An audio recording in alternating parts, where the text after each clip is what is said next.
책은 당신의 삶을 바꿀 수 있습니다. 안녕하세요. 책책책입니다. 들으면 들을수록 여러분들의 운이 좋아지는 읽고 떠들기 시작하겠습니다. 오늘 소개해드릴 책은 유튜브 지금 시작하시나요? 라는 책입니다.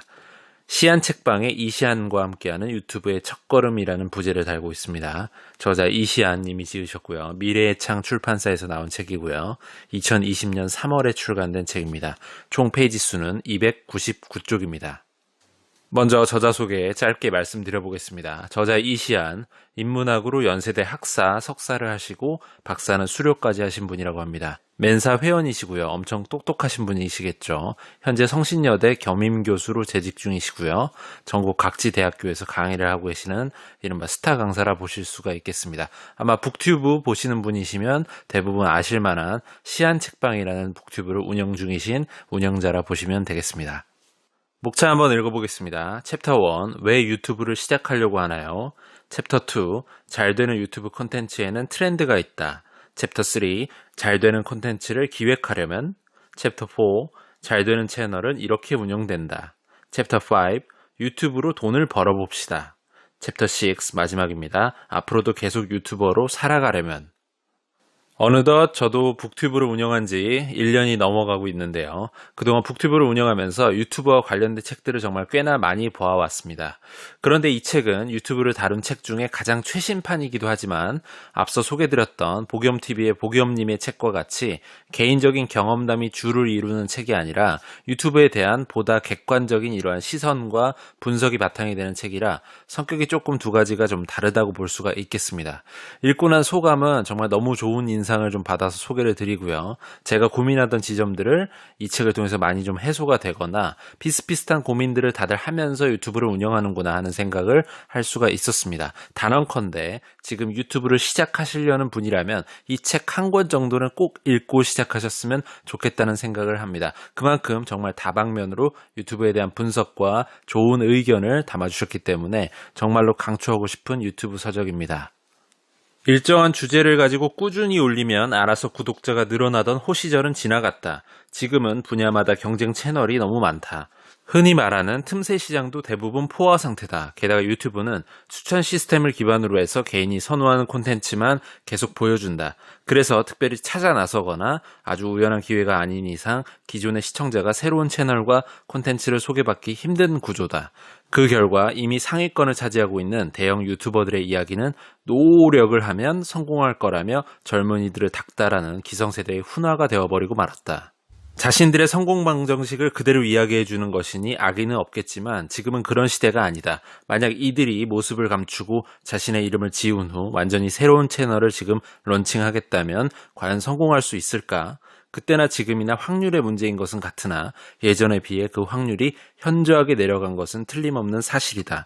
불특정 다수를 구독자로 끌어들이기 위해 광범위한 주제로 매일매일 열심히 컨텐츠를 만드는 1세대 유튜버들의 방법론은 더 이상 먹히지 않는다. 이제는 2세대 유튜버들의 방법론이 등장해야 할 때다. 그 방법론이란 바로 컨텐츠의 마이크로화다. 이 이야기를 구체적으로 하기 위해 나는 이 책을 쓰게 되었다. 콘텐츠의 마이크로화는 철저한 기획과 확실한 채널 정체성을 동반해야 한다. 모든 기획은 그 목적이 무엇인가에서 시작한다. 그래서 유튜브를 하고 싶다는 사람한테 제일 먼저 이렇게 물어보는 것이다. 유튜브를 하려는 목적이 무엇인가요?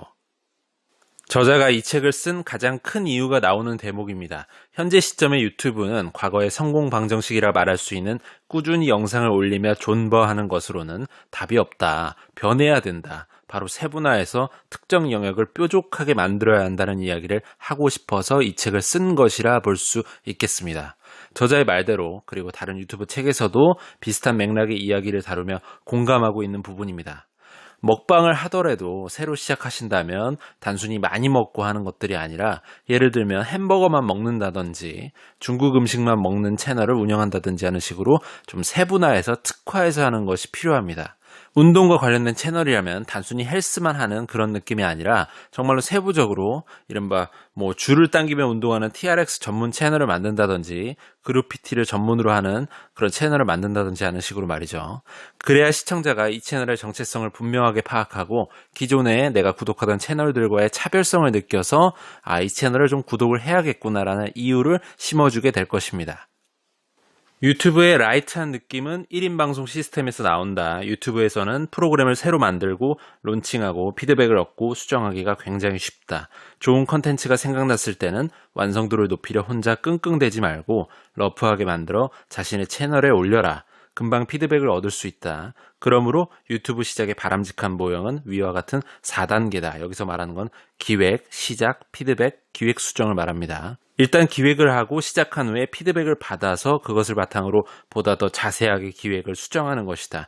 즉, 시작 이전에 있는 기획은 큰 틀과 방향성이라고 할 수 있다. 앞서 설명한 대로 10개에서 20개 정도의 콘텐츠 계획을 세운 채 시작을 하면 되지 100개의 준비를 해놓고 시작할 필요는 없다는 말이다.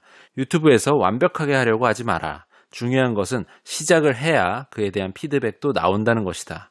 정말 유튜브를 하고 싶어 이 책을 읽고 있는 독자라면 책을 다 읽을 즈음에는 유튜브 채널을 개설하고 시험삼아 영상 하나 정도는 올린 상태였으면 한다. 그리고 지인이 아닌 유튜브의 시청자들로부터 콘텐츠 기획에 대해 평가받자. 그래야 성공하는 콘텐츠가 나오고 채널이 잘 될 가능성이 커진다. 로또에 당첨되기 위해서 가장 먼저 해야 하는 일은 일단 로또를 사는 일임을 잊지 말자.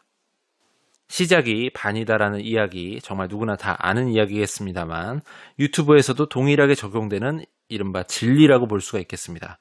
유튜브는 기존에 채널 운영을 하시던 분이 아니라면 대부분 생소한 분야일 수 있기 때문에 반드시 시행착오가 일어나게 되실 겁니다. 그 시행착오의 데이터베이스가 쌓여야지만 개선이 일어나게 되고 좋은 채널, 좋은 크리에이터가 될 수 있겠습니다. 따라서 계속해서 계획만 세울 것이 아니라 머릿속에 무언가 좋은 아이디어가 번뜩 하고 지나간다면 그날 바로 그 아이디어를 붙잡고 가능하다면 영상을 바로 찍어서 이렇게 올려보는 것이 좋을 겁니다. 구독자 수가 1만 명 이상인 채널이라면 이미 그 채널의 주인은 유튜버가 아니라 구독자들이다. 아직 시작 단계에 있는 입장에서 이런 이야기는 그저 부럽고 먼 이야기처럼 느껴질 수도 있다. 하지만 하루아침에 몇십만 명의 구독자를 얻어 파워 인플루언서가 되기도 하는 것이 바로 유튜브 세상이다. 그러니 마음의 준비와 다짐은 미리 해놓을수록 좋다. 문제를 겪는 유튜버들은 이런 얘기를 몰라서 논란에 휩싸이는 게 아니라 이런 생각을 하지 않고 준비하지 않다가 곤란한 상황에 처하는 것이다.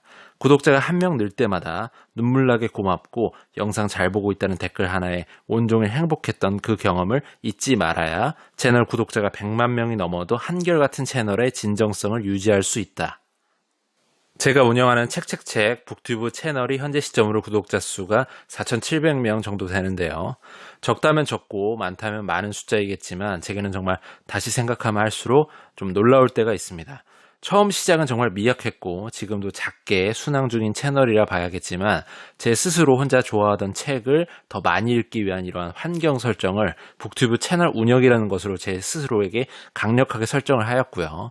또 이렇게 운영을 하면 할수록 유튜브의 시스템도 알게 되고 현재 영상 문화에 대한 접근 혹은 요즘 시대의 그런 트렌드를 제 자신에게 좀 더 맞춰나가는 그런 생각이 들어서 참 시작을 좀 잘했구나 하는 생각을 하게 됩니다. 여러분도 유튜브 시작에 있어서 고민하시는 분이 있을 것이고요.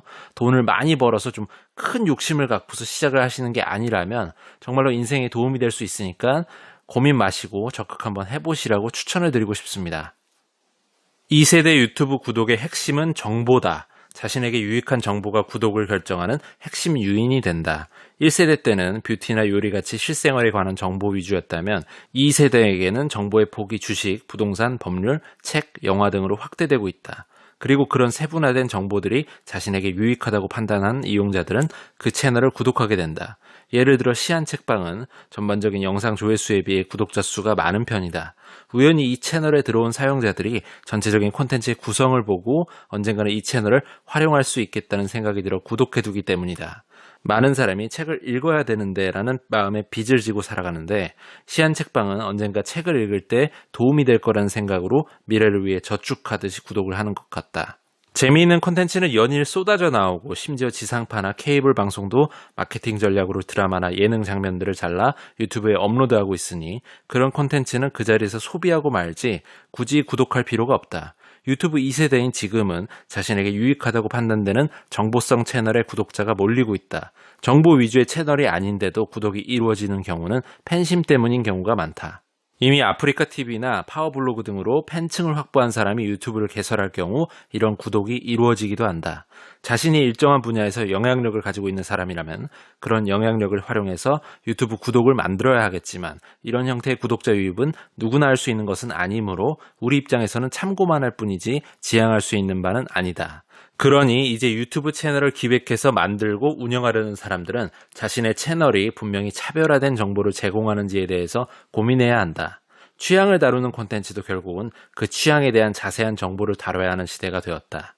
자신의 직업 혹은 자신의 경험, 취향 등을 고려해서 제공할 수 있는 정보를 차별화한 콘텐츠를 기획하는 것이 좋다. 유튜브를 함에 있어서 특히나 저처럼 일반인이 유튜브를 하는 것에는 단언컨대 정보성이 정말로 제일 중요하다 말씀드리고 싶습니다. 대부분 우리는 평범한 삶을 살아왔죠. 뭔가 재밌고 신기하고 이상하고 이런 사건 사고에 휘말리면서 살아오지 않았을 가능성이 높습니다. 유튜브를 해보면 아시겠지만 내가 정말 내 안에 끄집어낼 만한 컨텐츠가 이렇게 없었나 싶은 것을 느끼실 수가 있을 겁니다. 끄집어낼 만한 것들이 좀 있으신 분들도 한 3-4달 영상을 올리시다 보면 아마 금방 그 소재가 바닥이 나시게 될 수 있습니다.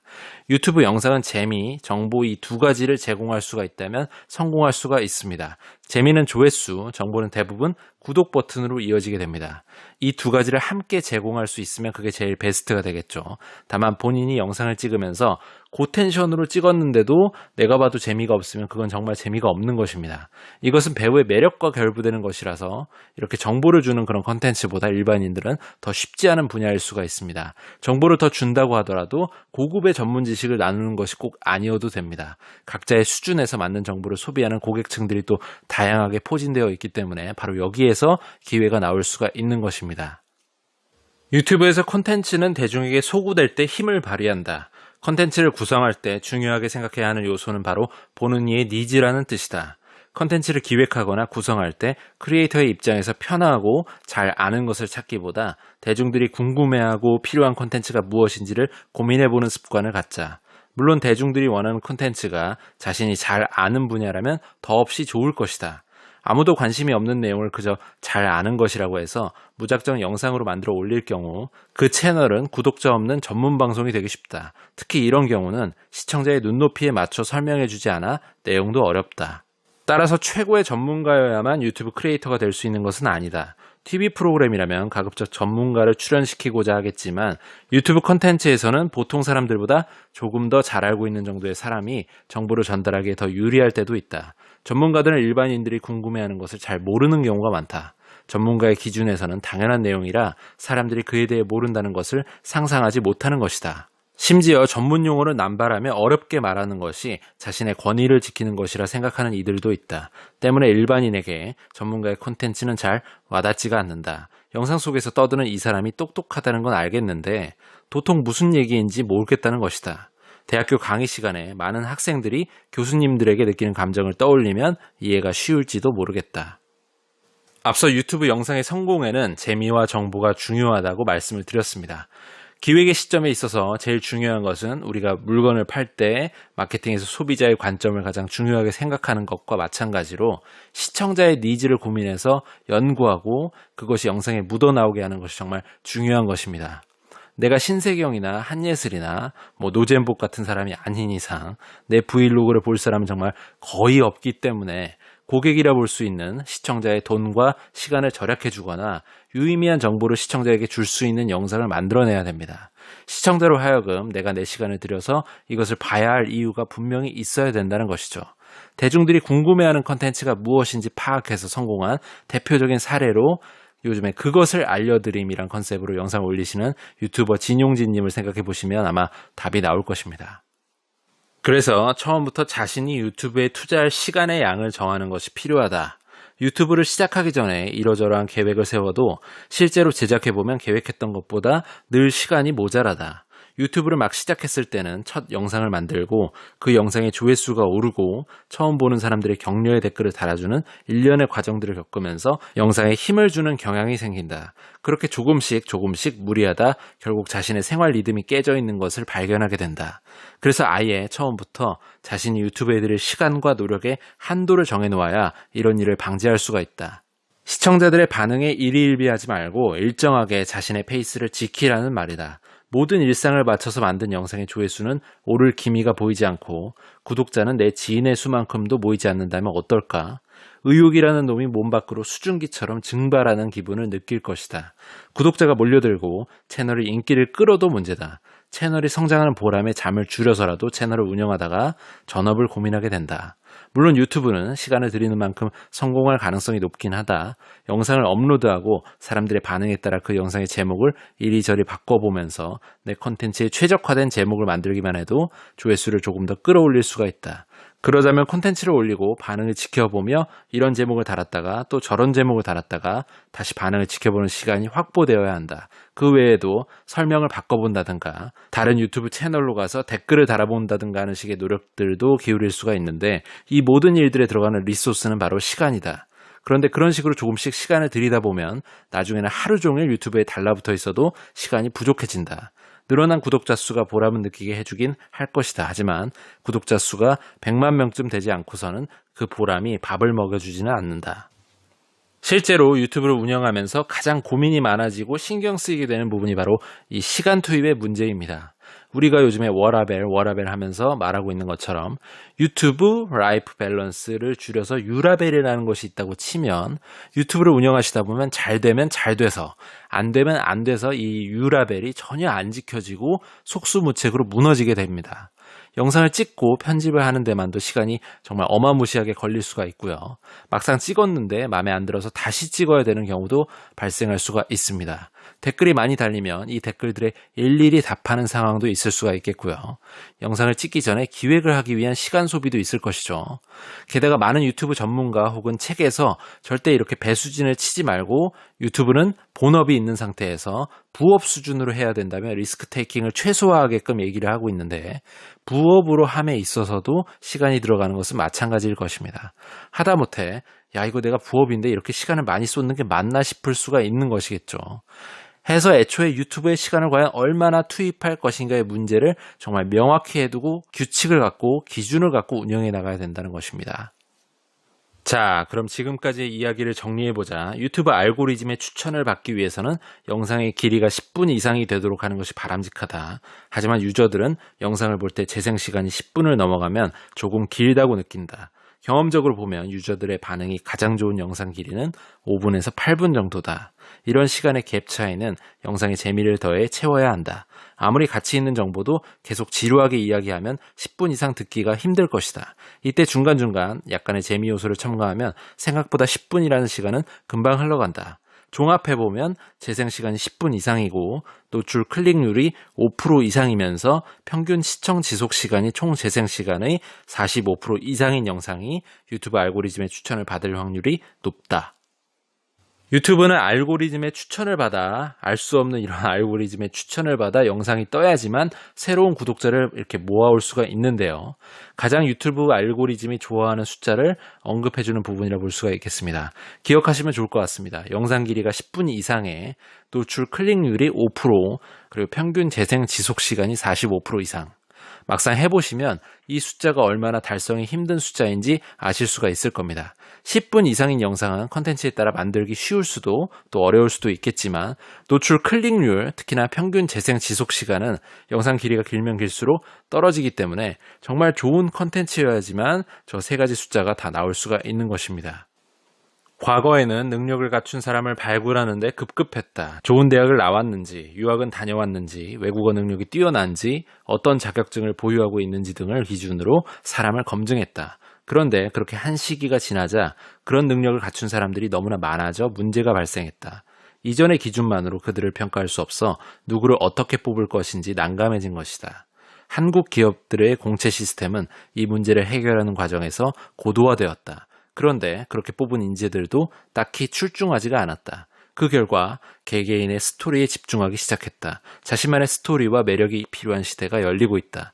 이때 다른 사람들과 자신을 구분해주는 것은 자신이 가진 컨텐츠다. 자신만의 생각, 이야기, 인사이트 등이 있어야 한다. 영상으로 치자면 영상 콘텐츠를 소비하는 사람으로 남을 것인가 아니면 자신의 영상 콘텐츠를 생산하는 사람으로 진화할 것인가의 문제와 유사하다고 볼 수 있다. 흔히 오늘날을 가리켜 콘텐츠의 시대라고 많이 부르는데 대체로 추상적인 의미에서 이 말을 사용하는 것 같다. 이를 좀 더 구체적으로 풀어본다면 자신만의 콘텐츠로 스스로를 차별화할 수 있는 사람만이 앞으로의 경쟁 속에서 살아남을 수 있다 정도의 의미로 해석할 수가 있겠다. 다시 말해 콘텐츠 생산 능력은 미래 세대의 핵심 경쟁력이 될 것이다. 100세 시대가 눈앞에 온 지금 우리는 과거보다 더 오래 일을 해야 한다. 이런 상황에서 개인의 경쟁력은 우리의 인생을 풍요롭게 해줄 가장 중요한 자산이다.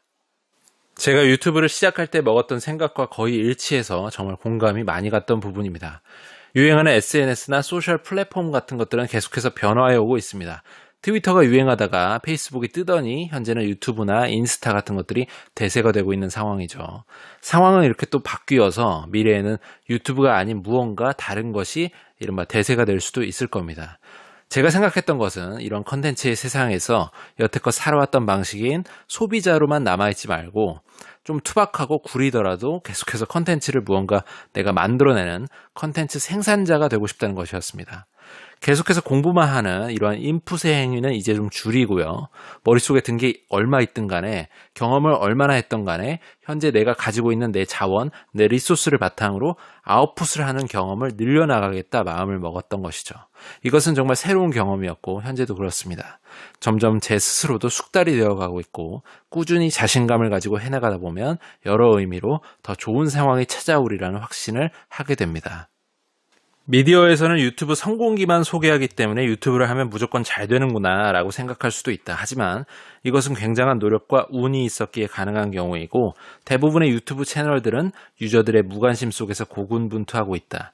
뉴스를 보면 500만 원을 투자해 5억을 벌었다는 주식 투자자들의 이야기가 종종 등장하는데 막상 주변을 둘러보면 성공한 투자자들은 거의 없고 5억을 투자했다가 500만 원만 남은 실패기만 넘쳐나는 것과 비슷하다. 이 상황을 알고 시작하면 기대했던 것보다 구독자가 늘지 않고 운영이 어려워도 버틸 수가 있다. 자신이 유튜브를 시작하기만 하면 금세 수천 명의 구독자를 확보할 수 있을 거라 생각한 사람들은 수개월이 지나도 구독자 수가 100명을 넘기지 못하는 현실에 좌절하고 만다. 그러니 톰소의 치팅에 속지 말자. 자신의 유튜브 채널이 자리 잡으려면 많은 시간과 노력이 필요하다는 사실을 늘 염두에 두는 것이 좋겠다. 구독자 수가 기대에 훨씬 못 미치더라도 실망하지 말자. 그러다가 채널이 잘 되면 기분이 좋을 것이고 잘 되지 않더라도 내가 그럴 줄 알았지 하며 가던 길을 계속 가면 그만이다. 다들 유튜브를 이렇게 시작해보라고 시작하면 정말 좋은 게 많다고 말들 하고 있습니다. 또 그렇게 많은 사람들이 이야기하다 보니까 역으로 이런 사람은 절대 유튜브 하지 마세요라는 식의 이야기로 어그로를 끄는 사람들도 생겨나고 있습니다. 분명 유튜브를 하시려는 분들 중에 대부분은 시작조차 하지 않고 일상으로 돌아가는 분이 대부분일 것입니다. 그리고 시작을 하더라도 하다가 중단하는 경우가 분명히 나올 것이고요. 유튜브로 성공하지 못하고 유튜브를 하다가 이렇게 중단한다고 해서 내 인생이 실패하는 것은 절대 아닙니다. 이것만이 답이 절대 아니고요. 답은 당연히 여러 가지일 것이기 때문이죠. 그런데 유튜브를 통해 컨텐츠를 만들어가는 일에 의미를 찾고 계신 분이라 하면 분명히 이렇게 하루하루 고군분투해 가면서 나보다 더 나은 상황의 채널들을 쳐다보면서 그보다도 낮은 품질의 낮은 빈도로 영상을 올릴 수밖에 없는 자신의 이러한 현실, 환경, 시간의 부족, 능력의 부족 같은 것들을 탓하실 수가 있습니다. 그럼에도 불구하고 킵고잉 하는 자세로 계속해서 꾸준히 포기하지 않고 존버하시는 이런 분들이 있다면 그것은 또 그건 나름대로의 의미를 반드시 찾아내실 것입니다. 또 더 나은 결과물을 얻게 되는 날이 오게 된다면 그 과정에서 오는 이러한 괴로움들은 정말 다 추억거리가 되실 것이라고 저는 믿어 의심치 않습니다. 어떠신가요? 유튜브에 대한 관심이 좀 생기셨습니까? 한 번쯤 내 머릿속에 떠올랐던 아이디어를 실현해보고 싶지 않으십니까? 현재 유튜브 생태계에 대한 자세한 분석과 해설은 이시안 교수님의 이 책 한 권이면 아마 얼추 정리가 되실 겁니다. 관심 있으신 분들은 이 책 한번 쭉 읽어보시고 유튜브를 시작하신다면 정말 큰 도움 받으실 것이라는 생각이 듭니다. 오늘은 여기까지 하겠습니다. 유익하셨거나 도움이 되셨다면 구독과 좋아요 부탁드립니다. 이 채널을 유지하는 힘입니다. 감사합니다.